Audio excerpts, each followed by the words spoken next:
घुसपैठियों के लिए काल बना बाबा का यूपी। चुन चुनकर भगाए जा रहे रोहिंग्या बांग्लादेशी। बांग्लादेशी बेगम को भी पुलिस ने भेज दिया जेल। राशिद के साथ मिलकर किया था खतरनाक खेल। कभी भगवाधारी मुख्यमंत्री योगी आदित्यनाथ ने कहा था, सूबे में जितने भी गुंडे, माफिया, बदमाश हैं, वो या तो उत्तर प्रदेश छोड़ दें, नहीं तो उनके लिए दो ही जगह होंगी, एक जेल और दूसरी जगह जहां वो जाना नहीं चाहेंगे। सत्ता के संरक्षण में पल रहे गुंडे, माफिया, अपराधी, लुटेरे, ये सब के सब मेहरबानी करके तो उत्तर प्रदेश छोड़ करके चले जाएं, और अगर उत्तर प्रदेश में रहेंगे तो फिर उनके लिए दो जगह होंगी। मुझे लगता है उस जगह कोई भी नहीं जाना चाहेगा, और उसके बारे में वो तय कर लें क्या होना है। योगी की चेतावनी का असर धीरे धीरे नजर आने लगा, जब बड़े से बड़े माफियाओं को उनके अंजाम तक पहुंचाया जाने लगा, और जो बच गए वो खुद ही गले में तख्ती डालकर थाने में सरेंडर करते हुए नजर आए। ये तस्वीरें बता रही हैं कि जब मुखिया कड़क मिजाज और सख्त फैसले लेने वाला हो, तो क्या मजाल की कोई कानून व्यवस्था से खेलने की हिम्मत दिखा पाए।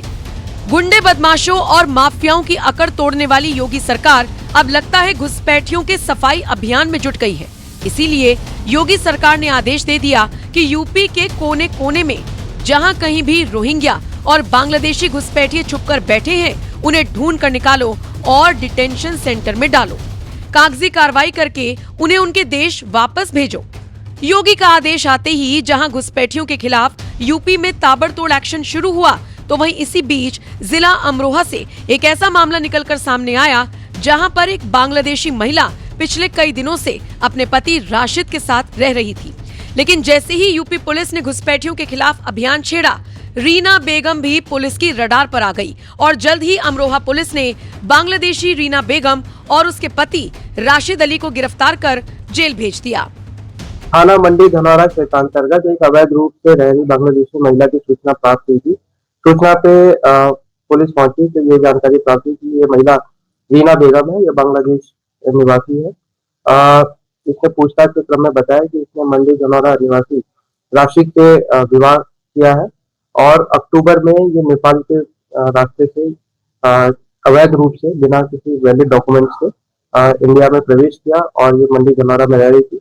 इसकी राशिद से मुलाकात सऊदी अरेबिया में हुई थी, जहाँ पे इन्होंने शादी करी थी लगभग 6 साल पहले। फिर ये बांग्लादेश गए और बांग्लादेश से टूरिस्ट वीजा के माध्यम से नेपाल पहुंचे, वहीं से अवैध रूप से इंडिया में प्रवेश किया।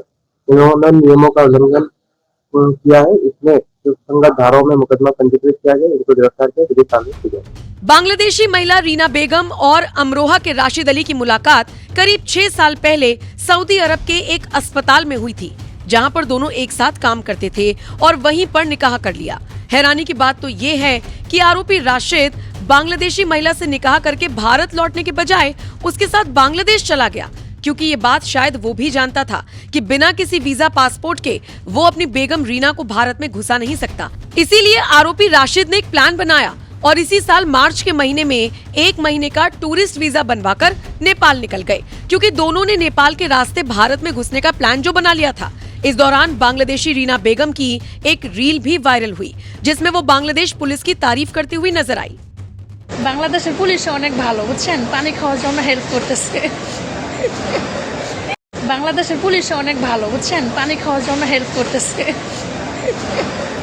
नेपाल में घूमने के बाद आरोपी राशिद अली 9 अक्टूबर को अपनी बांग्लादेशी बेगम को लेकर अवैध रूप से नेपाल के रास्ते महेंद्रनगर बनबसा होते हुए यूपी में घुस गया, जहां से दोनों सबसे पहले बस से देश की राजधानी दिल्ली गए और फिर वहां से सीधे यूपी के जिला अमरोहा के गांव धनौरा पहुंच गए, जहां बांग्लादेशी रीना बेगम राशिद अली के साथ उसकी दूसरी पत्नी के रूप में रह रही थी।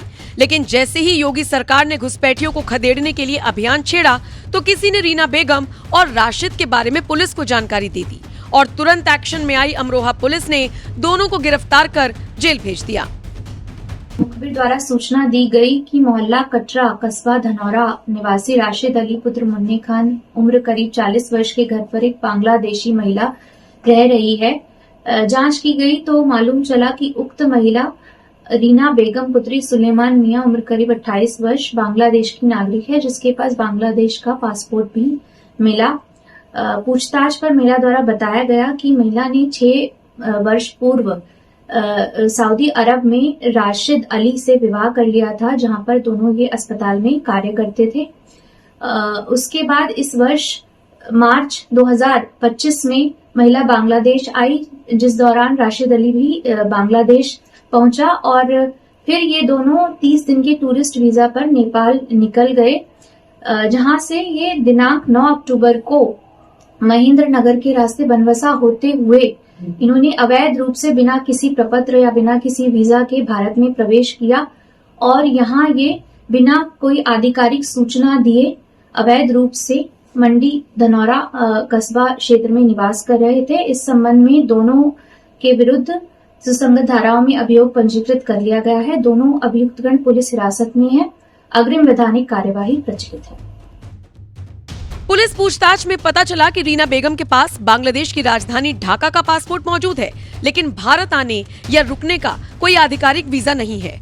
पुलिस ने उसका फोन जब्त कर लिया और विदेशी नागरिक अधिनियम की धारा 14 के तहत रीना के खिलाफ एफआईआर दर्ज हो गई, जबकि उसके पति के खिलाफ शरण देने के आरोप में एफआईआर दर्ज करवाई गई। राशिद की ये दूसरी शादी है। लगभग 16 साल पहले उसने पहली शादी की थी और अब बांग्लादेशी महिला के साथ दूसरी शादी की और बिना किसी वैध वीजा पासपोर्ट के बांग्लादेश से भारत लेकर भी आ गया। लेकिन अब यही खेल उसे भारी पड़ रहा है, क्योंकि यूपी पुलिस ने बांग्लादेशी रीना बेगम के साथ साथ उसके पति राशिद को भी जेल में डाल दिया। अब देखना है आगे क्या होता है। क्या पाकिस्तान से बच्चे लेकर भारत आई सीमा हैदर की तरह उसे भी यूपी में रहने की इजाजत मिलती है, या फिर सख्त कार्रवाई करते हुए बांग्लादेशी रीना बेगम को वापस बांग्लादेश भेज दिया जाता है। तो वहीं एसआईआर के जरिए कथित घुसपैठियों की धरपकड़ के बीच सीएम योगी ने बांग्लादेशी वोटर्स पर क्या कुछ कहा, आइए वो भी सुन लीजिए। देखिए, मैं अभी गया था एक जनपद में, वहां की मतदाता सूची में जो एसआईआर के फॉर्म भरे हैं बहुत सारी विरोधियों ने, उसमें कुछ बांग्लादेशियों के भी नाम है। आप मुझे बताइए, एक जगह तो यह भी मैंने देखा, एक सज्जन का नाम था, उसकी उम्र 20 साल, उसके पिता की उम्र 30 साल और उसके ग्रैंडफादर की उम्र 40 साल। तो मैंने कहा ये कौन नए नमूने आ गए। देखो, आप जब देखेंगे तब आप मुझे बताइए 10 साल की उम्र में किसी का बच्चा होगा क्या? लेकिन यह भी फॉर्म भरा गया है। यानी बेटे की उम्र 20 साल, बाप की उम्र 30 साल और उसके ग्रैंडफादर की उम्र 40 साल। तो मैंने कहा तब तो ये कई पीढ़ियां देख चुके होंगे भाई। आप मुझे बताओ, अगर सबसे बड़ा व्यक्ति 90 साल का होगा तो इताई उससे पहले तो कई पीढ़ियां होंगी। वो तो पूरा गांव ही एक परिवार बसा देगा, एक ही परिवार गांव बसा देगा। हमें इस समय उसको देखना होगा।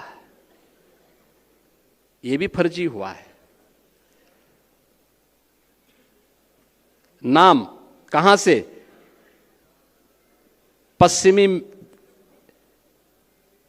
यानी उसमें दिनेजाकपुर,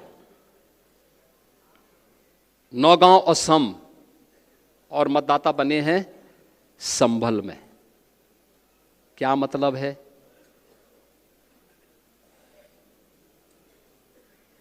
ये अवसर है इस सब फर्जी नाम के लिए आपत्ति करना।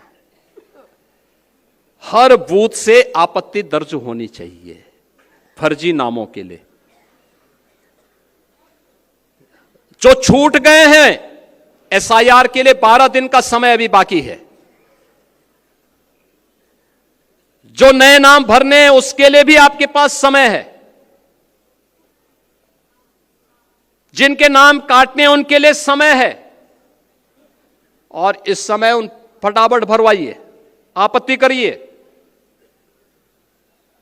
ये इसलिए आवश्यक है कि चुनाव में आपकी मेहनत 3/4 इस एसआईआर की सूची रिफाइंड हो जाएगी। 3/4 मेहनत आपकी पूरी हो गई।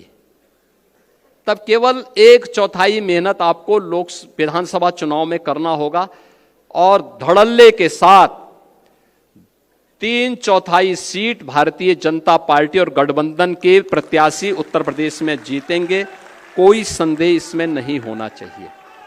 लेकिन मेहनत आज करनी पड़ेगी, आज मेहनत करनी पड़ेगी और इसके लिए मैं आप सबका आह्वान करूंगा